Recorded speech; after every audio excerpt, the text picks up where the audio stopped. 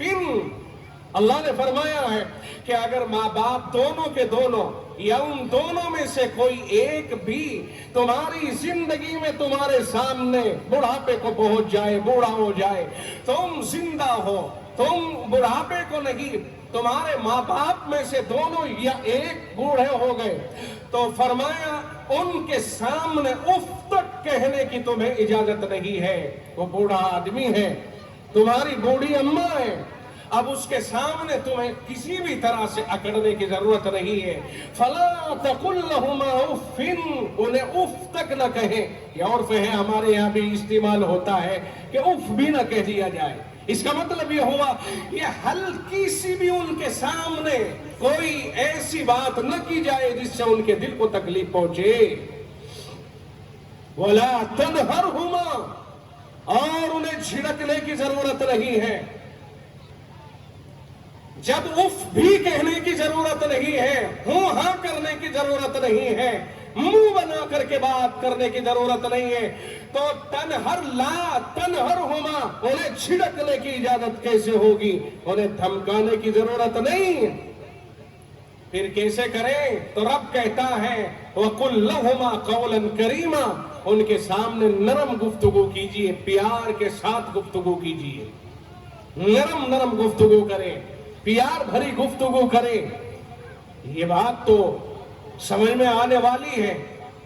ماں باپ کے سامنے کھڑے ہو کر کے کوئی آدمی اکڑ کر کے دکھائے تو اپنا کم از کم پہلے یہ تو محاسبہ کر لے کہ تو ہے کون؟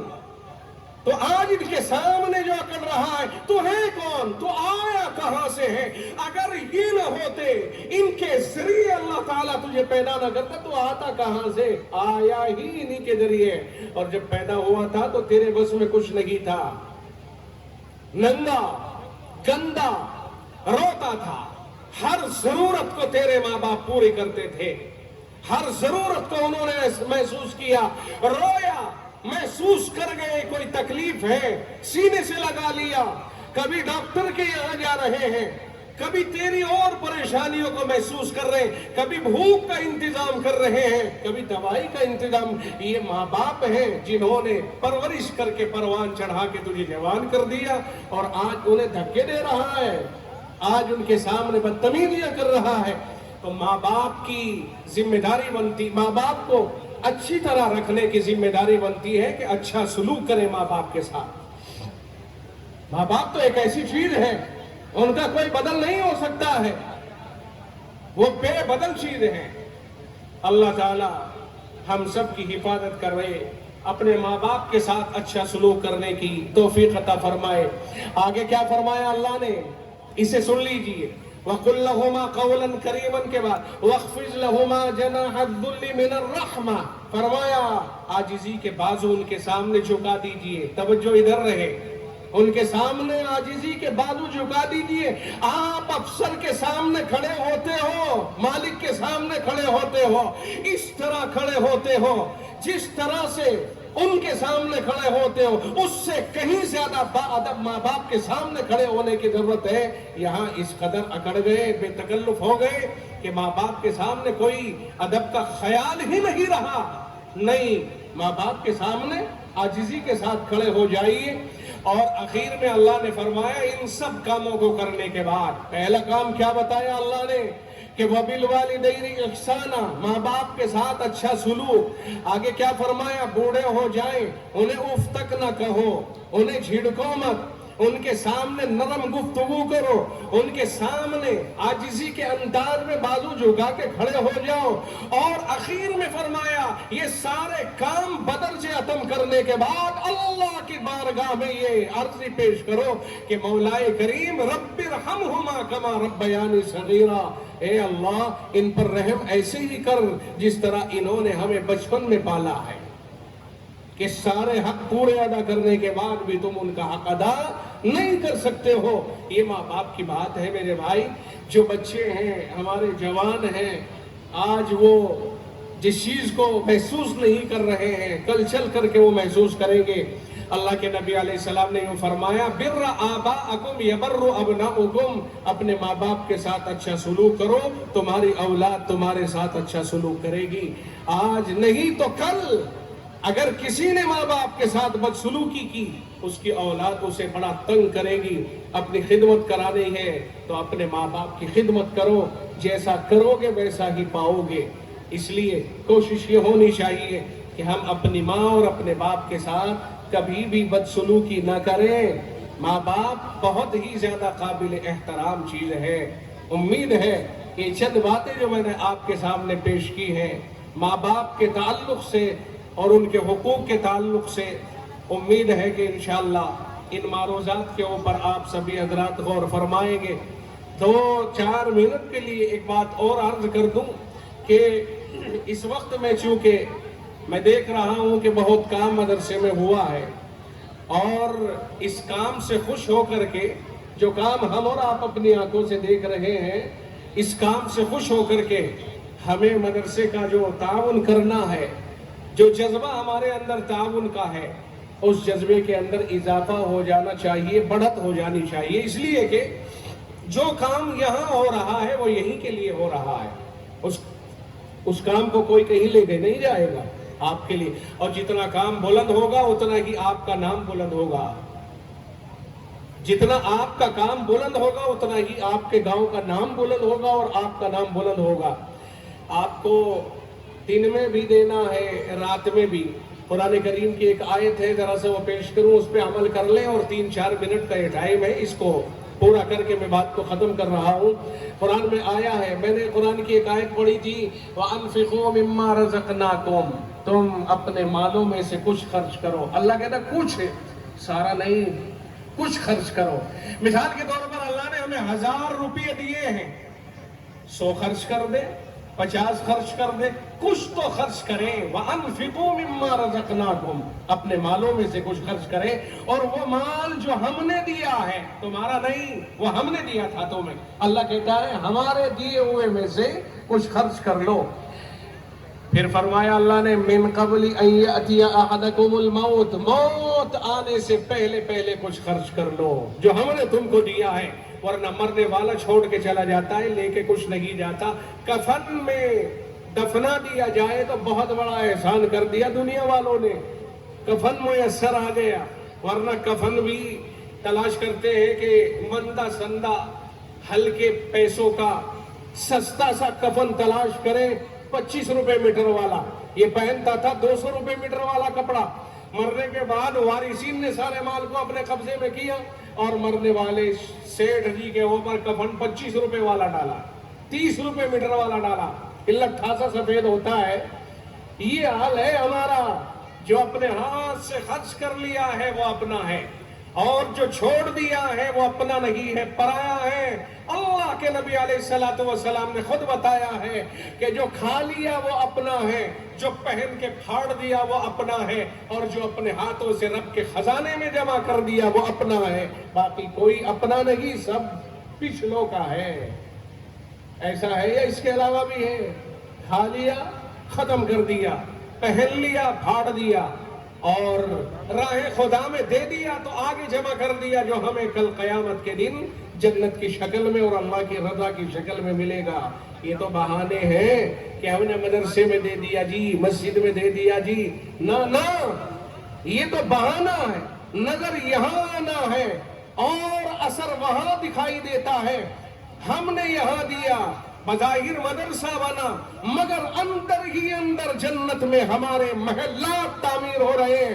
آپ بتائیے، آپ نے بھٹے سے اینٹیں خریدی، اپنا مکان بنا لیا، اس مکان میں رہنے لگ گئے، بہت اچھا مکان بنا لیا، لیکن جو جنت کا آپ بات کرتے ہو جنت کی، وہ جنت کیسے بنے گی؟ وہ جنت بھٹے والے کو آپ نے پیسہ دیا، سیمنٹ والے کو دیا، بدرپور والے کو دیا، پیسے تو سب کو دیتے ہو کہ نہیں؟ پھر اس کے نتیجے میں مکان بنتا ہے۔ ایسے ہی پیسے ہم یہاں دیں گے اور مکان ہمیں جنت میں ملے گا۔ موت پر تو سب کو یقین ہے ہی کہ مرنا تو سب کو ہے، لیکن مرنے کے بعد جنت کی طلب بھی تو ہے نا، اور جنت لینے کے لیے یہ اس طرح کے راستے ہیں۔ غریبوں کی مدد کر دی، پریشان حالوں کی مدد کر دی، بیواؤں یتیموں کی مسکینوں کی مدد کر دی، مدرسوں اور مسجدوں کی مدد کر دی۔ یہی راستے ہیں جو جنت کمانے کے راستے ہیں۔ یہ مال یہی رہ جائے گا، اس لیے پہل کریں۔ ٹائم ختم ہو رہا ہے، 2-3 منٹ میں اس مسئلے کو نمٹائیں۔ قرآن بھی کہتا ہے موت آنے سے پہلے کر لو، موت آئے گی تو یوں کہے گا اللہ اور مہلت دے دے، مگر مہلت کسی کو نہیں ملا کرتی ہے۔ جب موت آتی ہے تو 1 سیکنڈ آگے پیچھے لگی ہوتی ہے، ہرگز مہلت نہیں ہوگی، قرآن کہتا ہے۔ اس لیے بھائی اپنا سامان اپنے ہاتھوں سے تیار کر لیا جائے۔ آپ دن میں بھی دیں گے اور رات میں بھی پہل کریں۔ رات پہلے آئی تو رات میں پہلے دیں، دن بعد میں آئے گا تو دن میں بعد میں دینا۔ ماشاءاللہ دیکھو بھائی صاحب نے پہل کی ہے، لانا ذرا بھائی، یہ پہل کر رہے ہیں 500 روپے سے۔ سب سے پہلے 500 روپے آئے ہیں، 2000 کے تو حکومت نے بند کر دیے، اگر کسی کے پاس ہو 1 دن رہ رہا ہوگا بند ہے، یہاں چل جائیں گے وہ بھی۔